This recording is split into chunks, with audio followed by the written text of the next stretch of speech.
Hello tout le monde, bienvenue dans cette nouvelle vidéo. Aujourd'hui j'ai décidé de vous amener un peu plus avec moi dans mon intimité pour vous raconter un peu mes galères. Parce que ouais, mes galères, c'est quelque chose. Ça doit représenter au moins 60 à 70% de ma vie. J'ai l'impression que j'ai toujours été ce genre de personne qui a eu des problèmes, mais genre improbables. Évidemment, ça s'est toujours bien fini. Donc ça, dans mon malheur, j'ai quand même un peu de chance. Mais je trouvais que c'était quand même assez drôle parce que les galères que j'ai, franchement, je peux vous faire toute une playlist. C'est quoi, si t'as envie, tu likes et tu me dis je veux une playlist. Donc j'étais en vacances la semaine dernière et en fait je voulais faire 5 jours en Grèce et après 3 jours en Autriche, un truc comme ça. Donc on rentre jeudi de Grèce et vu qu'on a la voiture, on a un van en fait qu'on peut dormir dedans. On s'est dit on va commencer à rouler maintenant cette nuit jusqu'à ce qu'on n'en puisse plus. Comme ça, demain, on aura beaucoup moins de temps de route. À savoir que Salzbourg, là où on voulait aller, c'était à 4h30, voire 5 heures de route. On prend donc la voiture, et en fait, à un moment, on est fatigué, donc on se trouve un spot nature. Donc on arrive à notre endroit, et en fait, je sais pas pourquoi, là, la voiture, elle s'essouffle complètement quand on se gare. Enfin, on a l'impression que son âme sort d'elle-même. Donc mon copain, il essaye de la rallumer, et là, rien, silence radio. Donc on était à 2h30 de la maison, en Autriche. Donc on se dit, ok, donc là il devait être 23h minuit. Donc même si on est jeudi, il n'y a pas de garages qui sont ouverts. Donc on s'est dit, tu sais quoi, on regarde sur Maps, nanana, on voit qu'il y a un garage Hyundai, donc parce que la voiture c'est une Hyundai, à 30 minutes de là à pied. Donc si le lendemain on voit que la voiture redémarre pas, c'est pas grave, on marche, on va au garage, on leur explique, on se fait dépanner. Le lendemain, comme par miracle, la voiture se rallume. Mais, on prend quand même l'avis de nos proches et en fait ils nous disent ouais c'est quand même chelou, tu devrais quand même aller voir un garagiste parce qu'à tout moment le truc il s'arrête en pleine autoroute et ça peut très mal se finir, c'est pas du tout safe de rouler avec une voiture qui est un peu vieille d'ailleurs. Donc on va chez le garagiste, on allume la voiture devant lui, elle marche, il fait ok c'est chelou. Donc là il ouvre le capot et en fait il se rend compte que la batterie tout va bien parce qu'il arrive à la rallumer, la relancer avec juste quelques coups de jus. Et après, il nous dit, bah, en fait, c'est l'alternateur.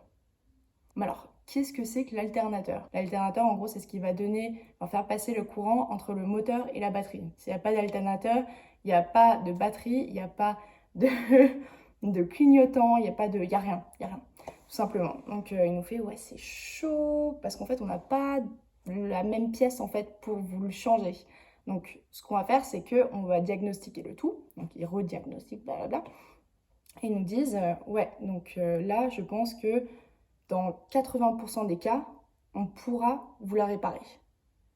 Donc, nous, on se dit, ok, top, fais ta magie, ciao. Parce qu'en gros, un alternateur, ça coûte environ, enfin, à remplacer en tout cas, ça coûte environ entre 700 et 900 balles. Donc, on fait, ouais, bah, tu la répares, hein, écoute, vas-y, fonce mon gars. Donc on est vraiment encore dans le trou du cul du monde de l'Autriche. Donc on va à un hôtel pas loin où on va prendre un café, un deuxième café, une bière, une autre bière, des pretzels. Enfin bref, tout ce que tu veux, on l'a fait, on l'a pris. Donc à partir de 3-4 heures, on se dit bon vas-y on va appeler le mec, tout ça. Et il nous dit ouais bah du coup c'est prêt en fait donc vous avez plus qu'à revenir. Donc merci t'aurais pu nous appeler quoi. Donc on va au garage, on règle l'addition qui était de 230 euros et donc on reprend la voiture, nickel. Mais ce serait pas une galère si ça s'arrêtait là, évidemment. Donc on roule pendant environ 2 heures, donc il devait être 18, 19, 20 heures, un truc comme ça. Donc il faisait bien nuit et là on voit que les phares ils éclairent pas trop. Problème. Donc ça pue un peu. Voilà, mais bon, on n'en tient pas trop rigueur. On ferme un peu les yeux jusqu'à la fin du trajet. On se dit, bon, c'est pas grave, c'est peut-être nous, on est peut-être fatigués, nanana. Sauf que là, quand mon copain met les clignotants, il y a le compteur de vitesse qui commence à faire. Donc qui indique n'importe quoi. Alors quand on était à 120, il indiquait 60, 80, 100, 100. Bref. Donc on se dit, ok. Ok, qu'est-ce qu'on fait? On n'avait pas mangé encore, du coup on se dit, soit on va directement à Salzbourg et on en a encore pour 2 heures de route, soit on s'arrête au McDo le plus proche qui est à 10 minutes et on voit là-bas. On se dit ok, bon, c'est peut-être un peu dangereux de faire encore 2 heures de route avec une voiture qui fait un peu des dingueries, donc on va s'arrêter dans le parking le plus proche, donc le parking du McDo. Rentre en jeu l'assurance. Oh l'assurance. Oh là là, juste pour ça, payez votre assurance super méga cher. Parce que plus vous payez cher, mieux le service est, évidemment. Donc on appelle l'assurance, oui, je vous transfère au service international, nanana. Bref, voilà, un appel, oui, donc on va voir ce qu'on peut faire, nanana, le dépanneur devrait être là dans 45 minutes. 45 minutes plus tard, oui, en fait, on n'est pas encore en contact avec quelqu'un parce que du coup, personne n'est disponible, blablabla. 1 heure plus tard, oui, donc il n'est pas là encore, bah non. 2 heures plus tard, toujours rien. 3 heures plus tard, toujours rien. Donc nous, on est toujours au McDo, posé en terrasse. D'ailleurs, Dieu merci, ils nous ont pas tège. 3 heures plus tard, rien. Et là, enfin, 4 heures plus tard, on appelle et ils nous disent, ouais, il est sur la route, il devrait être là dans 5 minutes max. Qu'il arrive 4h30 plus tard. Donc là, il devait être 23h30, un truc comme ça. Et donc là, le mec, il vient avec sa dépanneuse, il observe la voiture et il fait, ouais, bah les gars, demain, tout est fermé, donc je peux un peu rien faire pour vous. Je peux vous amener devant un magasin, enfin devant un garage Hyundai, mais ce sera pas avant lundi, quoi. Donc là, on fait, ok, fait chier. Donc finalement, il nous dit, bon, vous savez quoi les gars, restez là cette nuit et moi je viendrai vous chercher demain matin et ce sera l'équipe du matin qui sera en charge de ça. Donc eux, ils seront sûrement plus au courant de s'il y a des trucs ouverts à ce moment-là. Donc on fait ok.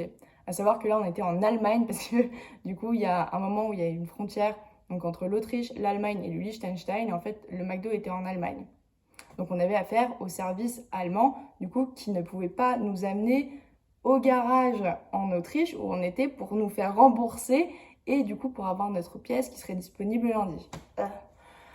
Ouais, ça part en couille, ça part en couille.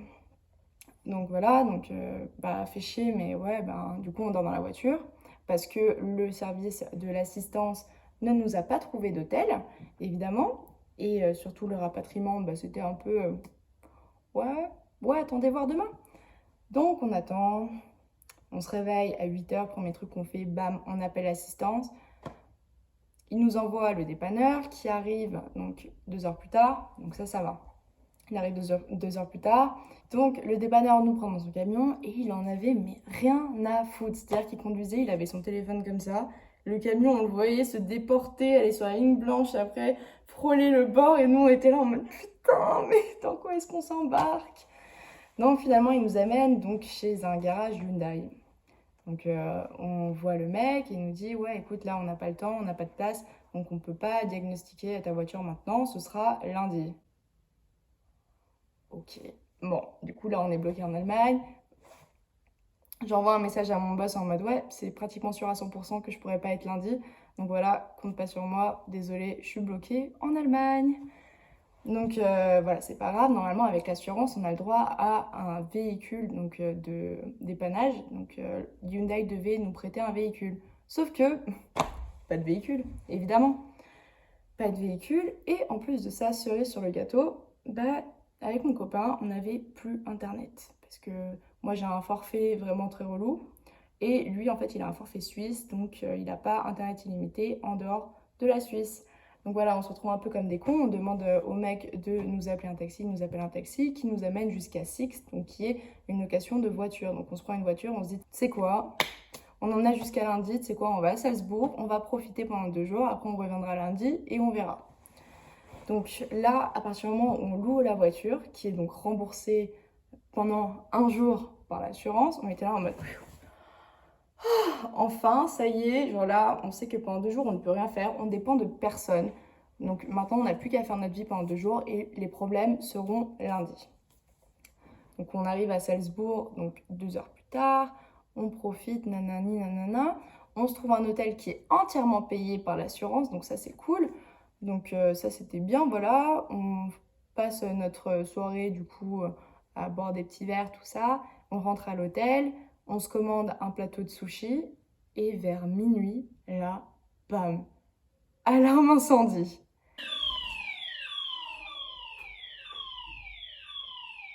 Moi j'étais sur mon téléphone, lui il était dans la salle de bain et tous les deux on était sur nos téléphones. Et en fait, chacun d'entre nous, on pensait que c'était l'autre qui regardait une vidéo super chiante. Et donc là, il sort de la salle de bain, il me fait mais vas-y, mais coupe ta vidéo. Je fais mais enfin, c'était pas toi. Et là, donc moi j'étais en petit pige et tout. Donc lui il sort, il se rhabille, il sort dans le couloir, regardez. Et finalement il me dit ouais, les gens sont pas trop affolés. Mais l'alarme elle se coupait pas, il y avait les pompiers. Donc j'étais en mode ok. Et là, au moment où je me lève pour sortir et complètement courir pour ma vie, l'alarme s'arrête. Donc ok, on se dit, nickel. Franchement, top. Génial, ça pouvait pas être mieux. Donc voilà, le lendemain, on le passe aussi à Salzbourg. Et enfin lundi, donc dès qu'on se réveille, on appelle le garage en mode oui, est-ce que vous pouvez checker la voiture au plus vite, nanana. C'est vraiment important parce qu'on a l'assurance derrière, voir si on reprend une nuit d'hôtel, blablabla. Et le mec, il nous dit ouais, mais en fait, je sais pas si je vais pouvoir la checker aujourd'hui. Et en fait, c'était pas très clair, il nous a pas vraiment donné d'indication, tout ça. Du coup, on se dit, tu sais quoi, le temps qu'on retourne au garage, il en saura sûrement un peu plus. Même on nous a dit que c'était l'alternateur. Eux, ils ont la pièce, l'alternateur, donc ça devrait être rapide. Donc on y va, on va checker. Le mec, il fait, ouais, je sais pas si j'aurai le temps de l'avoir aujourd'hui, mais bon, je vais faire de mon mieux, blablabla. Donc on va déposer la voiture de location, on va se prendre un verre à Rosenheim, donc là où il y avait le concessionnaire Hyundai. Et 1 heure, 2 heures, 3 heures. Et ce que je vous ai pas dit, c'est qu'on a trouvé un meilleur ami. Notre meilleur ami de ce voyage, c'était le jeu de Uno, les gars. Mais ce Uno, on l'a saigné. Quand je vous dis qu'au parking du McDo, au tout début, on a joué que Uno. Après, quand là, on attendait, on a joué que Uno. Même le matin, quand on attendait la dépanneuse, on a joué que au Uno. Ça nous a sauvé la vie. Bon, maintenant, je peux plus jouer au Uno avant un certain temps, mais c'était un sauveur de vie. Franchement, je vous recommande d'acheter ce jeu. C'est pas sponsorisé encore une fois, mais franchement, c'est heureusement qu'on avait l'Uno. Donc voilà, au bout de quelques heures, donc je crois qu'on est arrivé là-bas vers 10 heures. À 15 heures, on les rappelle en mode oui, du coup, saut comment, blablabla. Et ils nous font ouais, ben en fait, désolé, mais là, c'est pas possible. Euh, Ta pièce, elle est morte. La batterie aussi, elle est morte. Donc là, on peut rien faire jusqu'à vendredi. Ok. Donc moi, je voyais déjà ma vie en Allemagne, à Rosenheim, jusqu'à vendredi. J'étais là en mode non, surtout qu'on n'avait pas internet ni rien. Du coup, on appelle l'assurance, on la harcèle en mode oui, comment est-ce qu'on fait pour rentrer, blabla. Ils nous disent oui, si vous pouvez être rapatrié et que c'est moins cher qu'une nuit d'hôtel, bah faites-vous rapatrier parce que sinon on vous paye pas la nuit d'hôtel. Parce que le rapatriement, c'est genre 8 heures de train, un truc comme ça, genre impossible. Du coup, à la fin, on se fait fuck, tu sais quoi, on va louer notre voiture, on laisse la caisse là en Allemagne, on la laisse pioncer jusqu'à vendredi. Nous, on rentre et ciao, bye bye. Donc voilà, ça achève la fin de l'histoire. On va chercher la voiture vendredi. Et franchement, c'était vraiment super chiant. On voulait juste faire un petit week-end en amoureux. Voilà, après les vacances en Grèce, juste kiffer un peu notre vie. Et bah non, on a passé le week-end à attendre, à littéralement attendre. Donc voilà, j'espère que vous avez aimé cette vidéo. Je vais sûrement continuer cette série parce que je sens que la vie m'en réserve des belles et des pas mûres. Donc voilà, si vous avez aimé, vous lâchez un petit like, vous vous abonnez. On se retrouve la semaine prochaine. Bye!